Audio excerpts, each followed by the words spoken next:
Well, we are 2 weeks in, and how are those New Year's resolutions slash intentions holding up? You know that I missed one of mine before the year even started, so you're in good company if you've slipped so far. I will see you on the other side.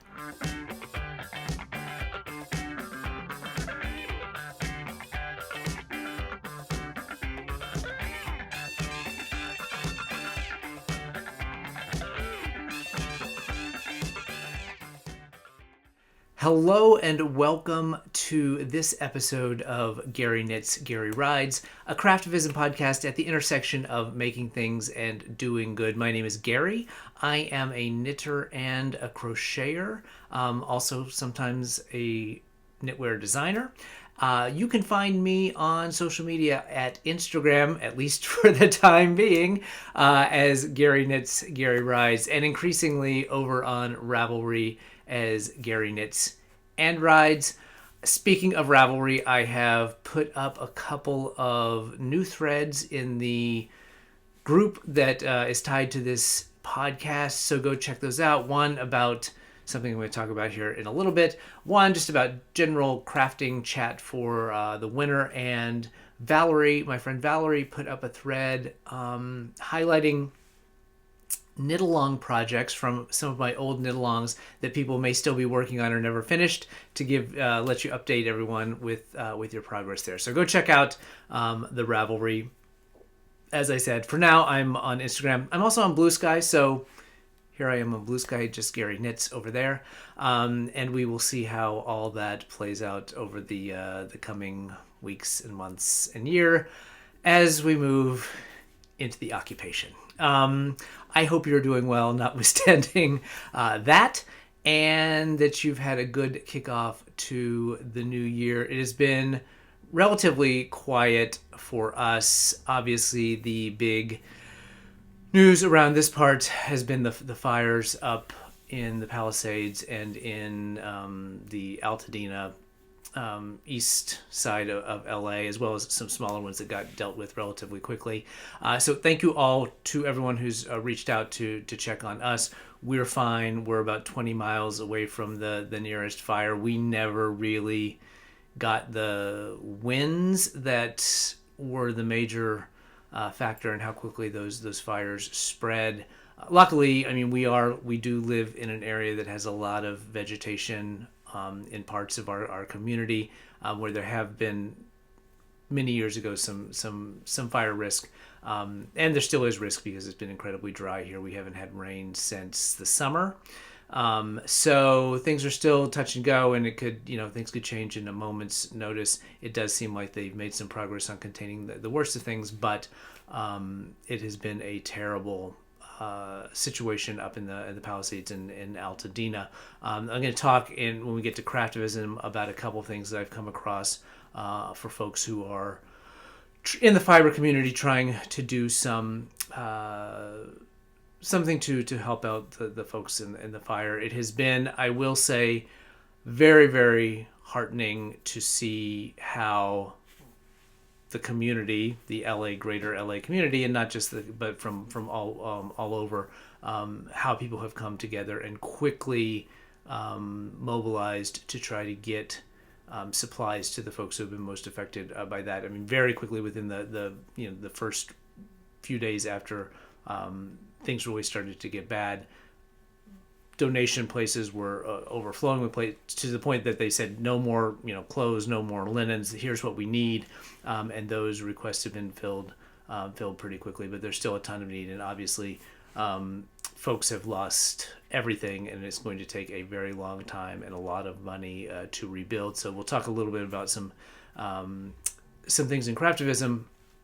I will say that has been very heartening to see this community come together and help out folks. What has been very disheartening and disgusting, quite frankly, has been the response from some of the degenerates in Congress who would like to somehow withhold aid to California to make a political point about tax cuts for billionaires or something like that. Mike Johnson is an absolutely despicable, disgusting human being for even floating those ideas. And, it's a really sad state of affairs when we can't come together as a country, even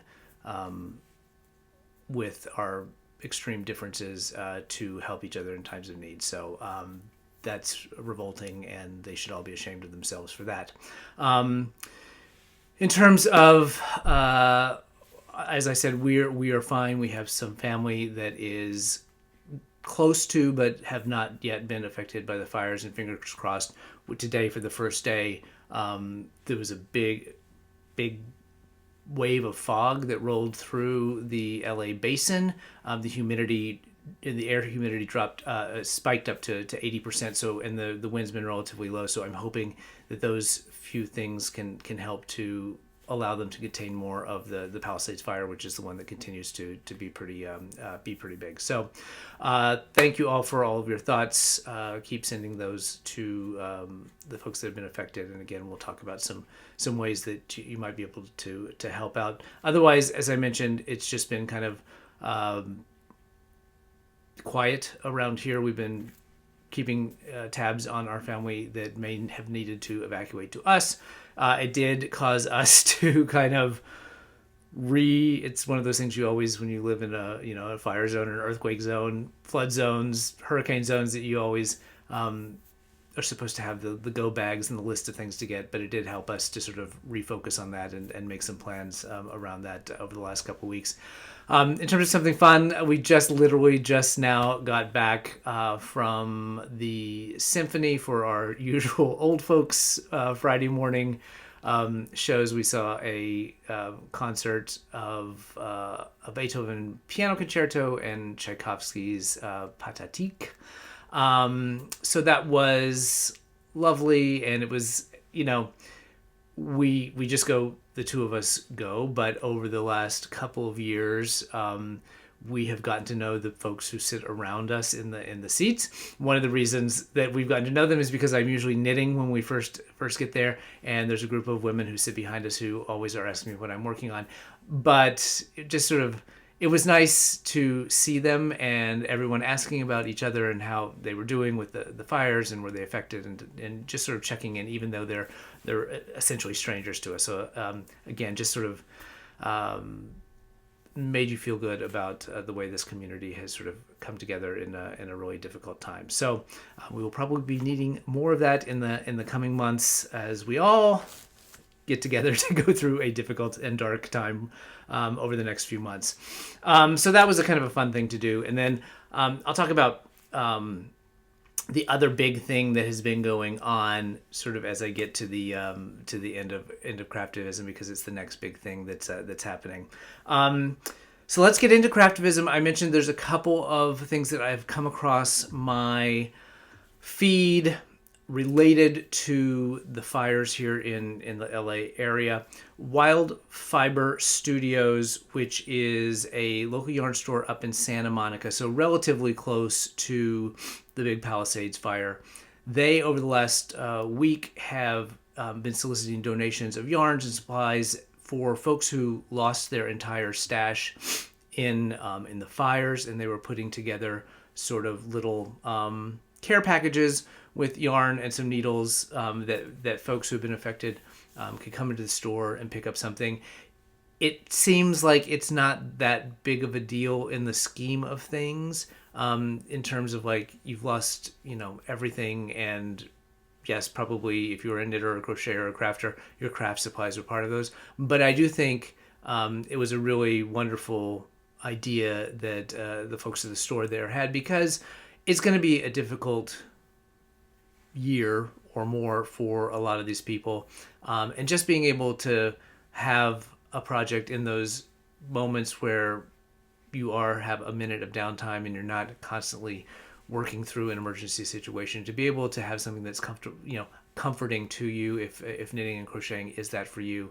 I think it was just a very nice gesture to have those supplies available for folks. So I think they've stopped collecting supplies, but I did see that one of the things that they are saying is that they are going to If you buy a gift card from the store and say you want to make that a donation to someone that's been affected by the fire, they will distribute those to people who have been affected, so they can then use that to come into the store and buy their own supplies for their work, their project, helping with their mental health during this difficult time.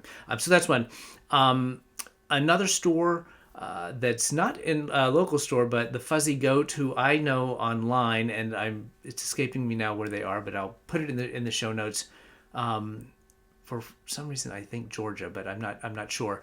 But they just announced, I think it was this morning, that they are putting together some yarn baskets to give to folks who have been affected by the fire. You basically, if you are someone who's been affected by the fire, just reach out to them. Again, everything's going to be linked down in the show notes. Here is a QR code. If you're watching this not on your mobile device, you can just scan that and go right to the show notes. But you can reach out to them, let them know that you've been affected, and what they're going to do is at the end of the month, I think they said 5. They're going to draw names out of the hat, and 5 folks here in the LA area who have been affected by the fires are going to get some care packages with yarn and other knitting, crocheting items in there. So I thought that was also wonderful. Very local to me, but if you are in Southern California, you can do this in person. If not, the address will be down below. My friend Tracy, who runs a crochet boutique down by the port of LA, in a big kind of, it's not just all crafts, but a lot of crafts and arts kind of vendor space, kind of like a little mall. She has a boutique there called Love Petals Crochet, where she sells her designs and as well as teaches classes and things like that. She is soliciting folks to donate squares, blanket squares. I think they could be knit or crochet. And she and a bunch of volunteers are going to get together and join them up into blankets and then distribute those to families who've been affected by the fire. She says any shape, any size, any material. And you can just mail those if you're in the LA area and you want to swing by and drop them off to her. You can do that, but I will also put the address down below where you can drop those in the mail. If you, for whatever reason, have a pile of granny squares lying around, that would be a great use for them. I'm going to go see her this weekend for something else that I'm going to talk about in a bit, but I am going to take some yarn over there. I can't make it. She's doing on the 2nd of February. She's going to do a sip and stitch at the shop, where folks can come in and work on their own projects, but also work on squares for the blankets. I'm going to not be around, so I'm going to take some yarn into her this weekend so that folks can, if they didn't bring their own, they'll have some yarn there that they can work on some squares. So if you see any other folks who are out there doing projects in the crafting world, around relief for the fire victims, please drop me a DM on Instagram or email me at garynitsgaryrides@gmail.com. That's all one, no underlines on the email. And I would happily mention that in my next episode or post it up on Instagram if something comes across your transom.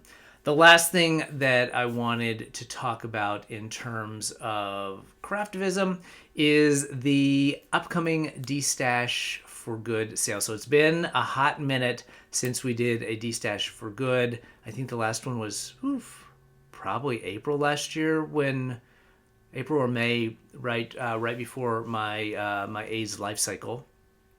And I had a bunch of yarn left over from that one that didn't make it into that sale that had been donated. And then I did a huge yarn purge since the winter holidays. And so those two combined, plus I've now opened it up for other folks to list their yarn. All that's going to come together. We're going to have the Destash sale starting, fingers crossed, on February 1st and running through February 13th. So if you have some yarn or books or needles, notions, bags that you would like to destash, The link is in the show notes. It's also on my Instagram profile, on the Destash for Good Instagram profile. On a link to the donation or the listing form, where you fill out some information, you submit that, it gets dropped into a spreadsheet on my end, and that's how you get things listed. There are some changes since we've moved the auctions off of Instagram. There are a couple of FAQs that are also linked at the Destash profile. I'll link those down below as well. Kind of going through some of the changes as I've moved the auctions over to a proper auction website. It's made it a little more challenging to do third party listings. So this is the first time we're going to try it. I think it's going to be fine. There's just a couple little nuances to the way things are going to work logistically versus how they used to work on Instagram. But I think it's going to be relatively smooth. Certainly, I hope so. There is room for 500 listings. I will say I'm going to keep the listings open through Martin Luther King Day. I was going to shut it down tomorrow, which is the 18th. I'll keep it open since I didn't pay attention. I didn't realize that we had a long weekend. So I will leave it open for Sunday and Monday, so if folks are home and are needing that time maybe to distract themselves from something else that's going on and they want to use that time to do the photography and the listings for their Destash, I'll leave it open for that period of time. Then I'm going to start scrambling to get everything loaded up into the auction software and ready to go for the first. So there's room for 500 listings. I have, between my yarn that I destashed, so I destashed 231 skeins of yarn over the last 2 weeks. I went through every bit of yarn that I could find here in the house. Most of that is going into Destash. I did have a couple of buckets of that got sent off to various friends for various reasons. But 220 something of the skeins of yarn came out of my stash and are going into the Destash. And then there's another 70, 80 or so listings from stuff that was left over last year. So it's a good mix. I just sorted it 2 days ago by weight. So it's all sitting in the guest room, sorted by weight. Not surprisingly, the biggest grouping is fingering weight, but I think there's yarn in every category except maybe, I think there's even some super bulky in there, from lace all the way up to super bulky. There's some books. I've seen some listings that have come in from other folks that with more books. There's some bags, so it's a good mix. Also, probably not surprising if you've paid much attention to the yarn that I get from time to time. It is a fair amount of magpie fibers. There's a fair amount of Bolivian in there. There's a fair amount of treehouse knits mixed in with a bunch of other stuff. So it's a good mix. A lot of single skeins, quite a few doubles, and then there's a handful of sweater quantities, definitely in DK, maybe a couple in fingering as well. So it's a nice mix, and I think it'll be, I haven't gotten anywhere close to figuring out what the retail value of it is. It is going to be a fundraiser for AIDS Life Cycle. As you probably know, this is the last year that they're doing AIDS Life Cycle as we have come to know it. There may be some version of it in the future, but it'll be smaller. But this is the last 545-mile, 7-day ride that is going to happen. I can't ride, but I am still on board to be a fundraiser, and I'm trying to raise $5,000 for the ride this year. If I raise more than my $5,000, I will start donating it to people who are doing the ride that I'm friendly with, and we'll just take it from there. So I'm looking forward to it being a successful auction, and I can hopefully reach my fundraising target with it. I think there's already basically $2,000 in the bank in terms of donations that have come in for me. So hopefully this will push me over the 5,000 mark. So stay tuned for that. If you have things you want to list, stop what you're doing right now, go pull your yarn and go find those links. If you have any questions, just let me know. But it should be fun. The auction site, which is 32 Auctions, worked really, really well last time we did it. It was way more professional than Instagram in terms of, one, how fast I could get things loaded. It didn't glitch out on me all the time like Instagram did, and there's a lot less back and forth between buyers and sellers. It's a pretty seamless process, so I hope that's going to continue as well. So that is it so far on the Craftivism side. Again, if you see things, let me know. I'm happy to pass those along to everyone as they come in, because I'm spending less time on social media. I'm seeing less things come across my feed, so I could use all the help I could get. Let's talk about knitting. I think this is going to be a relatively, we're 22 minutes in. I think it's going to be a relatively brief episode this time. Last time was pretty epic. We went through a lot of projects that were coming up for me, some of which have been started, none of which have been finished. So let's talk about the knitting no FOs this week. I'm so close on my two biggest projects, and I've been really just almost laser focused on getting those two done. The first of which I'm not going to show. I will have it next time, because next time I film will be right before it gets delivered. So that is the Curdock blanket by Carol Feller, big Aran cabled gray blanket that I've shown before. I am 8 rows until the end of the pattern section. Then I just have the border, which is moss stitch. So, and you cut the number of stitches down dramatically. So that should go pretty quickly. I'm hoping, I've got to edit this, but I'm hoping that tonight I can get pretty much through those 8 rows. I've obsessively sort of tried to figure out like how long it takes me to do the rows, and because not every row is a pattern row, and some of the pattern rows are more complicated, but it averages about 13 minutes per row.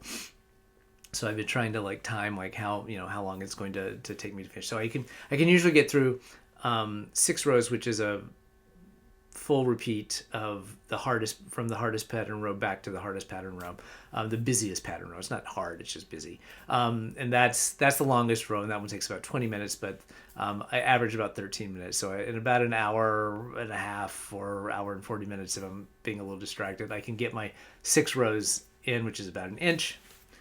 So I feel like I can get that done tonight if I get this edited pretty quickly. So that is very, very close. And also very, very close is my Botanic shawl from Stephen West. This was my entry into my own knit-along, the Go West knit-along that we started when the Mystery knit-along started this year, and it ran through the whole 4th quarter. Utter fail on my part in being able to finish my own my own project for my own knit along, but these things happen. It got pushed aside by things that, like baby blankets, that actually had a real deadline for someone else. Sorry about that. Move the camera.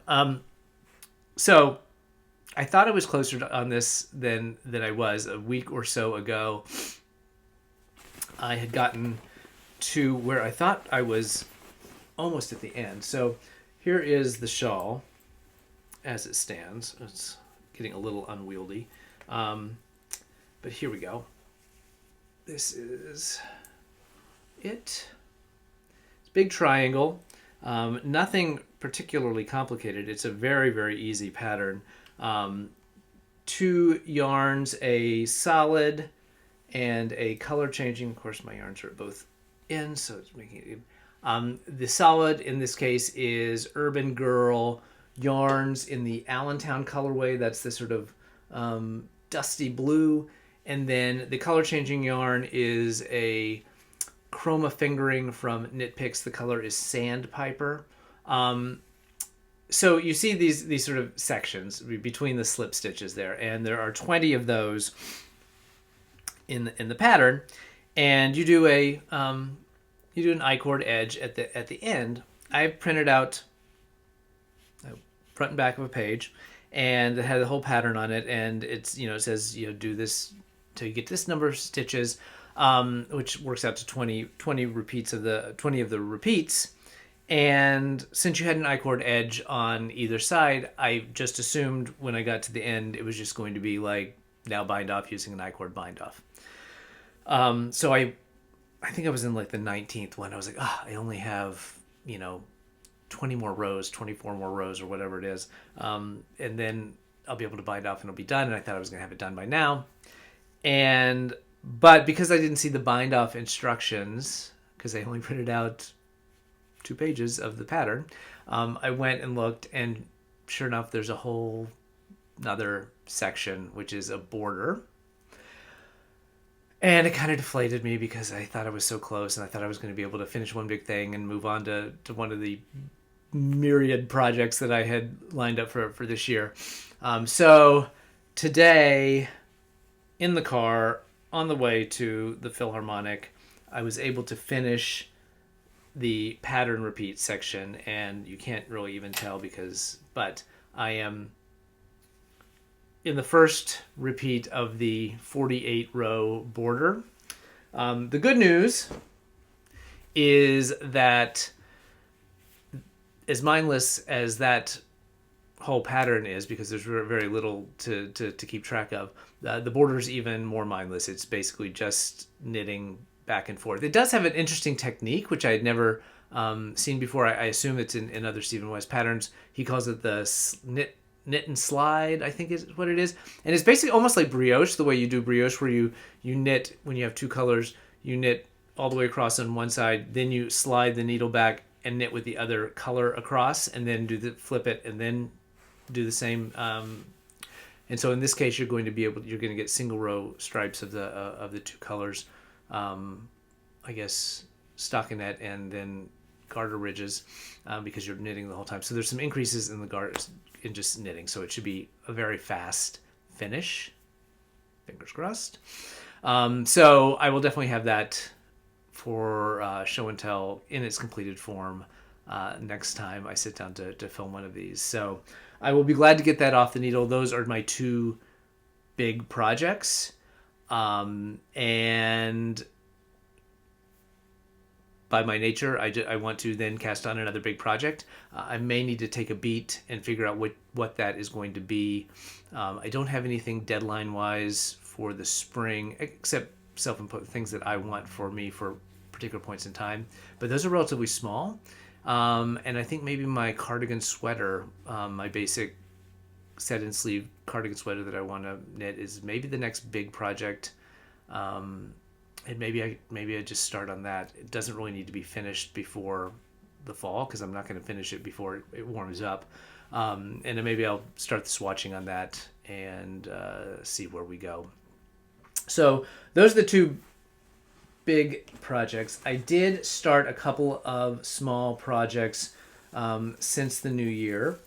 And the first is one that it's not a hard deadline, but I would like to have it done before March. We are going to a tennis tournament, and I have wanted to make a couple of hats, sun hats, for our outdoor events.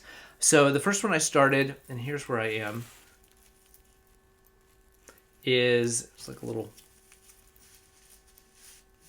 yarmulke. It is called the Worn This Way hat. Here's a picture of it. This is from Wool and the Gang, and it is their design pattern using their yarn, which is called Raffia, which is this paper yarn and navy blue. I'm through with the crown increases, and I am now a few rows in on the straight sides of the hat, and then we'll get to the brim. nothing particularly difficult about the pattern itself. It's done on, I think it's a, don't have it here, I think it's a 3.5 millimeter hook. Pretty straightforward, just increases, and then you go straight down. The only challenge is the material. So I don't know if you've worked with tape paper yarn before. For me, it is a little tough on the hands, not like on my skin, but just like it's just kind of hard to work with, and kind of after a couple of rounds of it, my hands are a little tired and I need to take a break and move on to something else.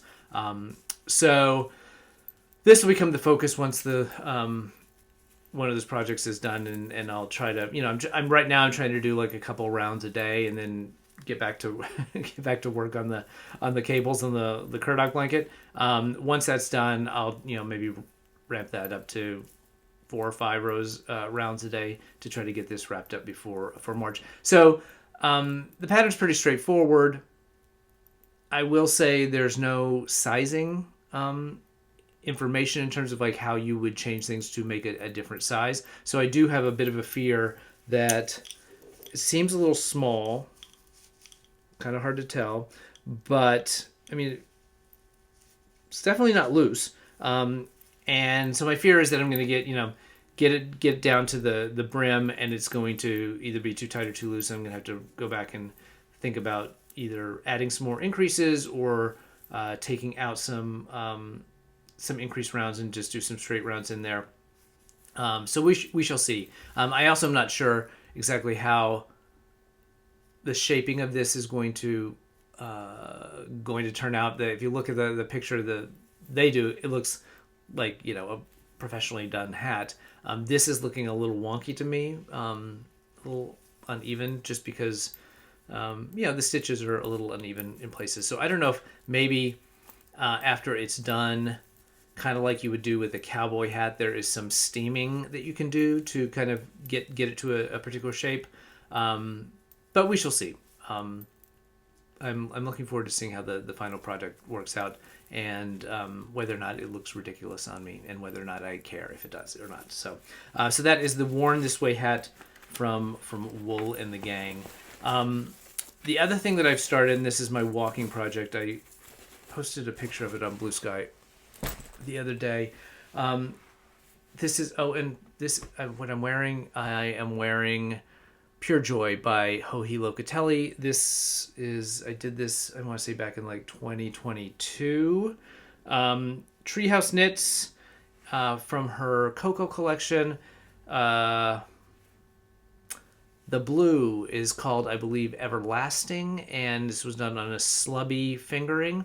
And then the multicolor is Marigold Bridge, and this is just done on a smooth fingering. Really fun, easy pattern. I wear this a lot. It's a little long, but you just kind of have to keep wrapping it. Anyway, my walking project that I started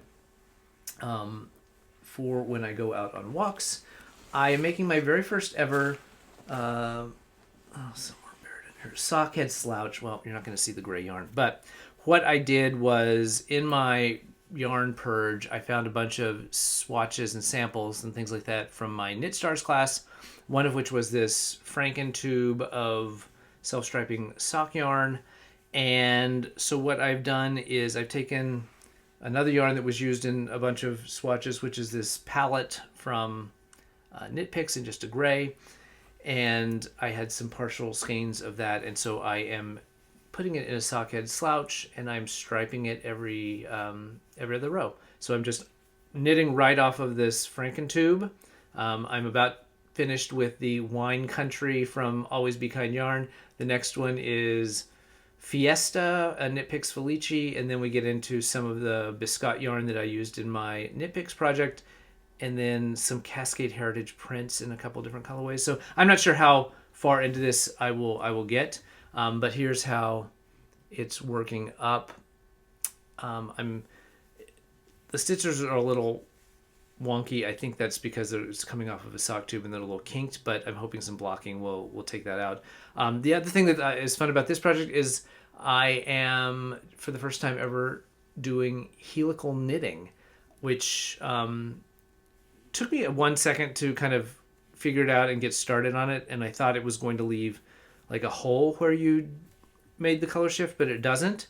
Yeah, and I mean, there's really nothing to it. It's Carol Feller has a great video on how to do it. But you basically where you change the color is constantly shifting around the hat so that you don't ever get the jog doing single color or single row stripes.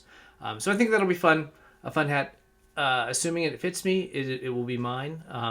Because I think it'll be fun with all these colored stripes. So that is Sockhead Slouch, Kelly McClure. Very popular pattern. The other thing, I had actually started this, I think, last time because I mentioned it was the New Year's intention that I broke immediately, which was no new blankets. This was an exception. I had found 5 balls of this Bernat baby blanket yarn that I guess I bought thinking I was going to make baby blankets for donations at one point in my life, and then it just got buried in the back of a closet. So I went ahead and started a blanket. This is just a basic ripple pattern. It's a yarn spirations pattern that I think was maybe on one of the ball bands. And it's working up incredibly quickly. So here we are. I think I'm about a third of the way through it. There's this one big blue section. You do stripes again, and then you do a big white section, and then I think you repeat that. It's a very soft, squishy fabric. It's a real pain to work with. Again, kind of like working with that paper yarn, because it just has no give. It's just really hard on your hands, and after about 4 rows I'm ready to throw in the towel. But it makes a very soft blanket. Someone mentioned in the comments last time that you don't want to make anything out of this that's too big, because when you try to wash it, it just weighs a ton and will like burn out the motor on your dryer when you try to dry it. So I think this blanket is probably not much more than a yard long. So it'll move pretty quickly. I'm trying to, when I'm cooking dinner and have a few minutes to kill, I like try to crank out 4 rows or so on this. This is the wrong side anyway. Here's the right side. But as you can see, this stitch definition is pretty non-existent. Part of that is probably me. Part of that is definitely the yarn.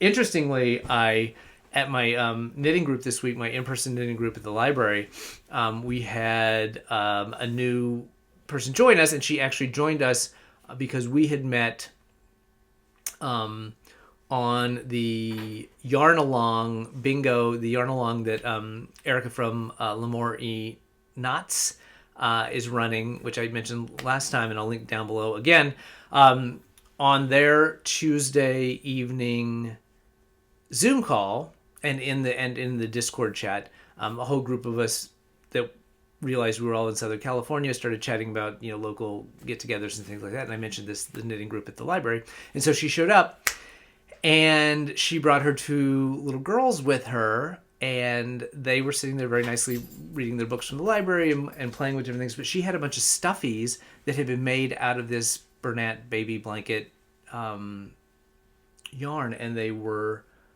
adorable and they looked fantastic. And so I have 3 more balls of that yarn. I was going to just do a crochet blanket because there's another pattern from the inside of the yarn ball. And I thought once this was done late in the fall, maybe I'd make another one just to use those up. But I may look into the stuffies because they were really, really cute. And it's a perfect yarn for that because it's soft and cuddly. And she stuffed them really, really tight, so they were really sturdy, tough, stuffy. So I may look into that. If you have any recommendations for a pattern using this giant shredded up towel yarn for stuffies, let me know.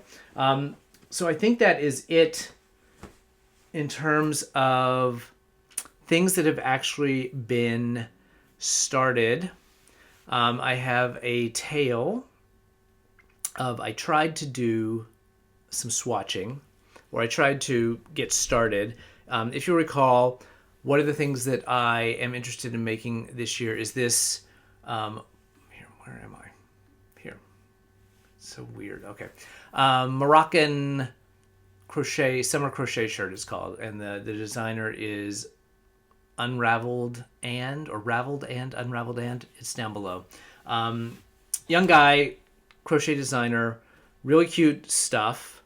I bought all the yarn. It's a sport weight, or is written up as a sport weight yarn. And if you'll recall, I had these 4 colors.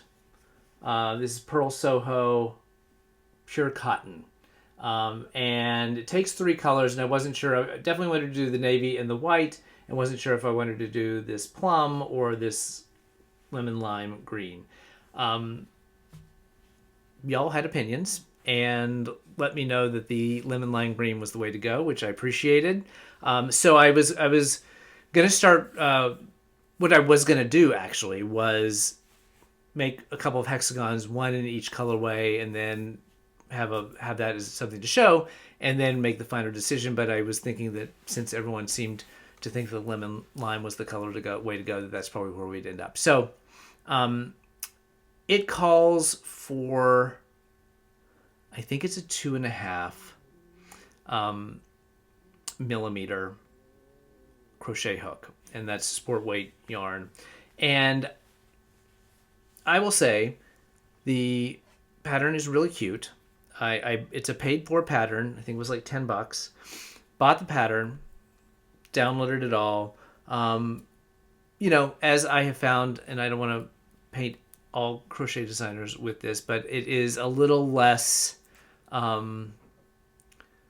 rigorously written than most paid for knitting patterns that I find, and I find that often the case with crochet.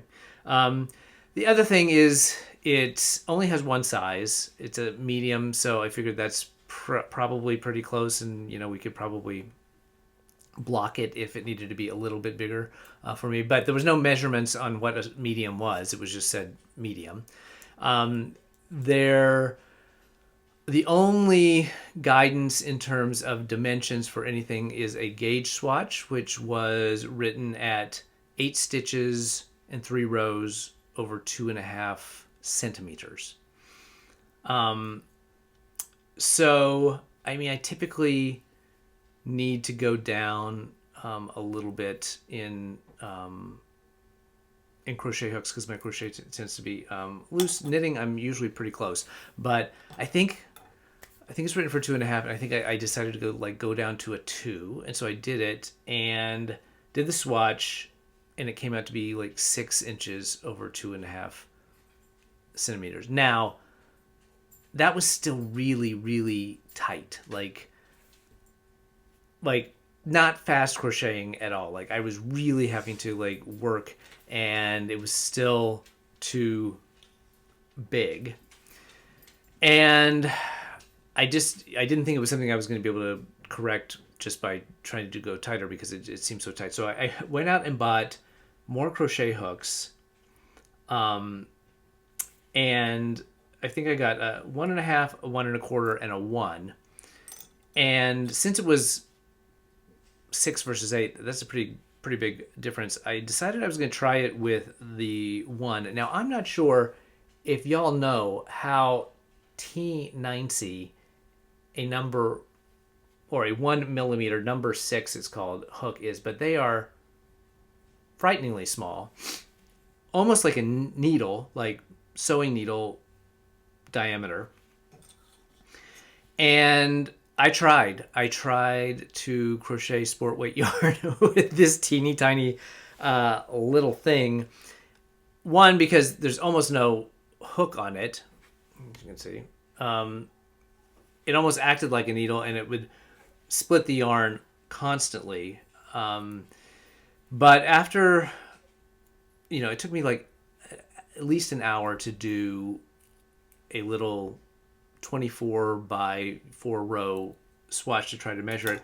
And after I measured it, it was still like 6.5. It barely had moved the gauge. So, and yes, I didn't make a full gigantic swatch because one, it was so painful, and I was just going to test and see, and it was like, if it was getting close, then I might have kept going, but it didn't even seem like it was close.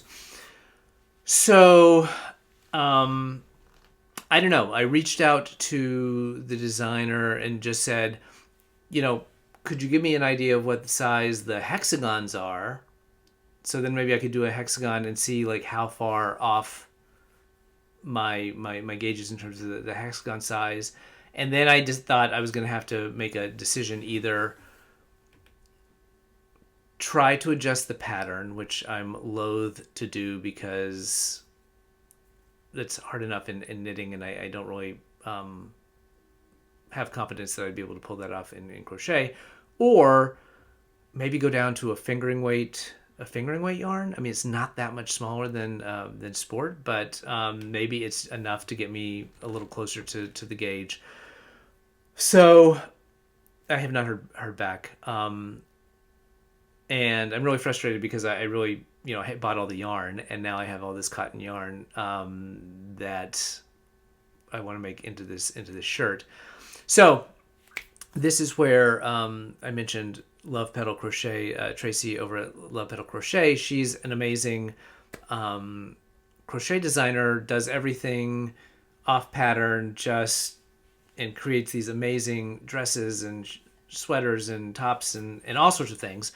And so I thought what I would do, she also, in addition to offering lessons, she offers like a design consultation thing. So I thought maybe what I would do is print out the whole pattern,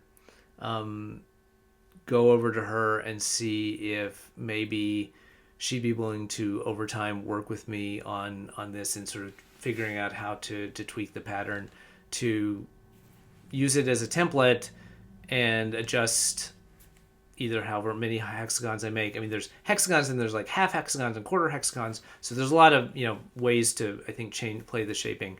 But I don't know. I don't know what I'm going to do. I'm bummed because I really was hoping to have that done by June to take it with me on vacation. And if I'm having to sort of not design it from scratch because I'll be using the pattern as a template, but do a lot of math and adjustments and things like that, in addition to learn how the construction works, I'm just not sure it's going to be feasible, worth my time, something in there. So we should see. If you any crochet folks out there that have any thoughts on what the best approach to trying to do that would be, let me know. I think it is one of the challenges in making garments with crochet motifs, because it's not like you can just like take off a few stitches. It's the things are the size that they are, and so the shaping of it comes in the little side pieces that you make to go along with it. So that is the Moroccan crochet summer shirt saga. The other thing that I think in the interim then that is going to get started is another crochet project. This is the Supersonic hat by Martin Up North. It's a granny stripe bucket hat. That was going to be my other outdoor hat to wear. I have the yarn. I'm going to use Knit Picks Kotlin. And that one, I think there is a little... It's also an interesting way that he's written the pattern. I may have mentioned this before, but to change the sizing of the pattern, he just has it written in with a bunch of different yarns and different hooks. So if you want, a medium, you use, this is not the real numbers, but just for example, you use worsted or DK weight and this size hook. If you want a small, you use fingering weight and this size hook. So I'm hoping... I based the yarn that I used based on how it was written up. Hopefully I can, with some tweaking of a hook size, get close to the gauge that gets me the right gets me the right size. So hopefully next time I'll be able to have at least some swatching, if not already started that process up. But it is the season of crocheted hats. But I'm hoping that next time I will have at least the two big projects completely done. And there's a sock project around here somewhere that I would like to pick up and get going on. So maybe I'll have started that as well. So I think that's it on the knitting side. In terms of acquisitions, given that I'm doing a big yarn purge, I would hope that there are going to be fewer yarn acquisitions in the coming months. I do have a couple of subscriptions that I am letting roll off, and one of those actually came in this week, and I actually absolutely love this. And this is the Magpie Fiber Societies. This is Fiber Society number 40, and it is on their DK base. I got 2 of the Variegateds, and this is really quite different for the Magpie colors are generally a little more muted, so it was really cool to see this like really bright with greens and the hot pinks and everything. So I'm glad I got 2, because I think some sort of 2 skein shawl, or even splitting these up and using them in something in 2 different places will be really cool.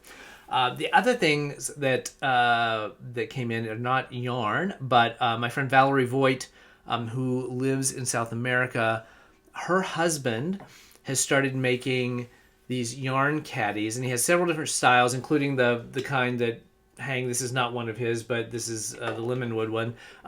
But he makes those as well, and he does different tabletop ones. And so since I have a couple of those travel ones, I thought I would get one of these. She was coming to visit for the holidays, her family here in the States, and so she and he were bringing a bunch of his things over, and so she's on our Tuesday Zoom every week, and so she got some orders from us. So this one spins. It has like ball bearings in the base, and so it spins and sits on the table. So I thought that was really cool. And then she sent me for giveaways some bags that were sourced and made with local materials to her in Bolivia. So 2 of these kind of I want to think not bento bags, but one where you slip the handle through here and it closes it off that way. But it's absolutely beautiful textiles. And so she gave me 2 of these. Here's the other one. They're very similar. For future giveaways, which I thought was incredibly sweet of her. And then also a little notions pouch. So in each one, I think at least these have a little card